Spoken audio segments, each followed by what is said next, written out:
Creating AI video for marketing campaigns, including long-form content like YouTube videos or short-form content like Reels and TikToks, recently got some huge upgrades in terms of what it's capable of and how affordable it is. And in this video, I'll show you one of the easiest and most affordable ways to create different types of videos using the ElevenLabs image and video creation tools. And right now we're looking at the ElevenLabs creative platform. And if you don't have an ElevenLabs account yet, please use my affiliate link, which you'll find in the description of this video. To sign up, you get 10,000 credits a month for free just for having a free account. And the paid accounts are very affordable.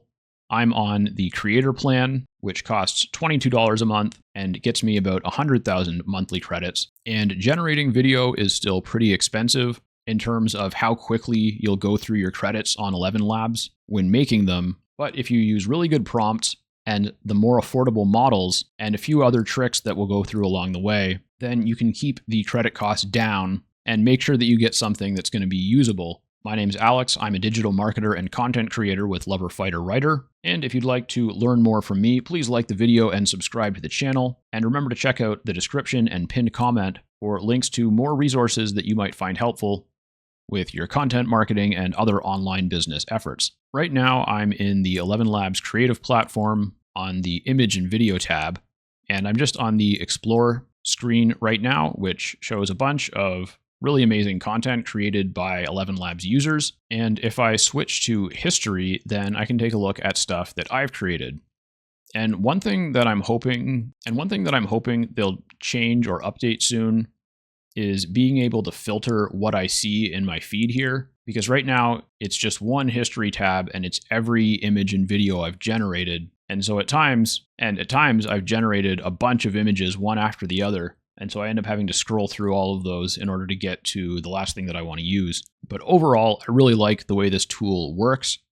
You've got your prompt interface right here, and you can set it to either image or video. And in both cases, right here in the bottom left of the interface, you can select the model that you want to use. They have, I think, over a dozen video and image generation models, including all the latest models from Google like Veo and Nano Banana, as well as the Kling video models. They've got Sora. Seed Dance is one that I've been using because it's a little bit less expensive. And on the image side, they have Seedream and GPT Image. Basically, if there's an AI model that you've heard good things about, it's probably on here. And so you can select whichever model you want to use after you've selected either image or video. And based on the model that you choose, you'll have options such as aspect ratio, resolution, and on video, you may also have duration and audio on or off controls. You might also have the ability to add a negative prompt. And in most cases, you'll be able to select the number of generations that you want. And when you're generating images, generating multiple versions at the same time can be really useful. But with videos, for me personally, they usually cost enough credits that I don't want to generate multiple versions at the same time. And for the purposes of this ElevenLabs tutorial, I'm going to show how to create a short animated scene with or without audio, but you can use the same process to create pretty much any kind of video that you want. And I've already done most of the work, so I'll just walk you through exactly what I did here. These two images were the first thing that I generated. I used Nano Banana with a 16:9 aspect ratio and 2 generations. The prompt was a hand-drawn, limited color with high visibility and contrast image of a sad-looking man and a robot standing in a dirty, empty room facing each other. And I liked the art style of this one, but I didn't like all the specific details about it. So I went to use as a reference, and I can also do that just by hovering over it and going to reference. And then I generated these two. And you can see this one didn't work out very well. It obviously removed the wrong thing. But this one was pretty much exactly what I wanted. And the prompt I used for this one was remove the man's tears, make the robot larger and cleaner, like modern AI, make the room dirty looking but not cluttered. It should be almost entirely empty. And so it did a great job of implementing all of those prompts, and it also cleaned up the man's face significantly, which is something that I forgot to mention, but I did want it to do. So that worked out really well. And from here, I could have gone to create video, but what I ended up doing was I just switched to the video creator down here And then I went to reference, and that automatically loaded it as the start frame, although I was using Seed Dance. And the first one that I made was 8 seconds long with audio. So we'll take a look at that. Hey Robo-Friend, how do I make my life better? How can I make more money? Why didn't my last date like me? What would make me feel truly fulfilled? I am totally here. And so that wasn't great, but I noticed that one of the issues was that I had provided too much dialogue for the amount of time. And also, I figure Seed Dance doesn't really do the best audio. So for the next one, I decided to do it with the sound off, and I shortened the dialogue a little bit, and that made it a lot better. So now it's almost exactly what I wanted it to be. And I can just use ElevenLabs text-to-speech to create the voices for both of these characters and add them in editing. Or I can try adding the audio with a different video generation model. And it was actually my plan to most likely redub the voices, because even with a model that does better audio, it's unlikely you're going to get the voices that are exactly the way you want them. So I thought that I would probably have to do that regardless. And that just allows me to save even more credits by using Seed Dance, which is already the cheaper model, but also with the audio turned off. And this is one more that I made with Seed Dance, but it's a vertical video and it has the sound on. And I actually like this. It's pretty good. It's just an animation of the cover of a book that I wrote that I'm going to start promoting soon. And it's not bad. We'll take a listen. Don't let unhealthy work styles ruin your lifestyle.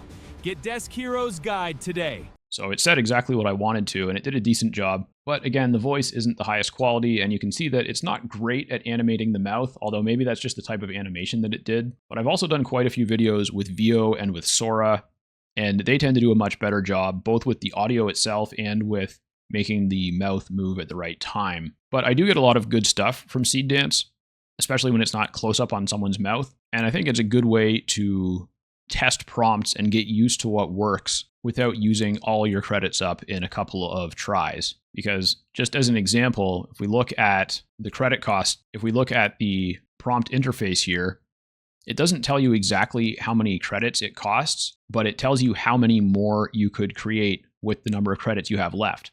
So I still have, and up here in the top right corner, if I hover over my profile picture, it says that I've used 19% of my credits. So that means I've used about 19,000 out of my 100,000 credits. And so it's saying that a 4-second 720p Seed Dance video with the sound off, I can do that 153 times. So I can try that many, many times in order to kind of figure out how I want to prompt it. And if I increase that to 8 seconds, now I can do it 76 times.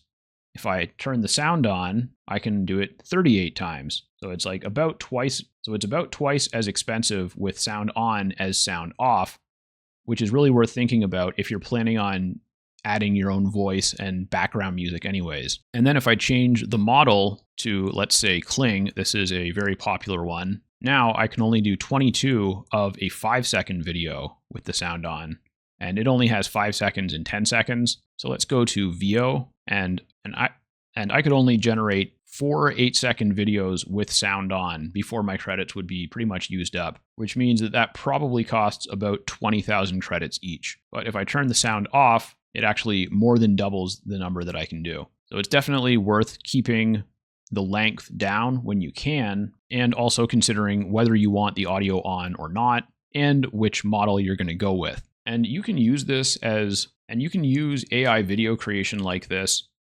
as its own side hustle if you do it as a service, right? If you're into video editing, then you could do the entire clip creation as a service, where you generate the AI video and then you edit it into a finished product. Or you might be able to find an editor who doesn't want to spend a lot of time generating their own AI footage, and so you could provide the AI parts of it for them that way. But if you have an existing business, or you already have an idea of something you want to do to make money, whether it's selling products or services, being able to create videos like this is an easy and cost-effective way to really upgrade the quality of your content and make it a lot more memorable. And this little scene with the man and the robot, this is something that I'm creating for an upcoming video on this channel. It's going to be significantly different than most of the videos that I do, because most of the videos that I do here are marketing and online business tutorials and software tutorials or reviews. And I've been focusing on a lot of software tutorials recently because there's been so much development in the AI content creation space. And so I really wanted to try and stay on top of this for myself and for my audience. And now that I spent like the last month and a half pumping out these software tutorials, I want to actually use more of it.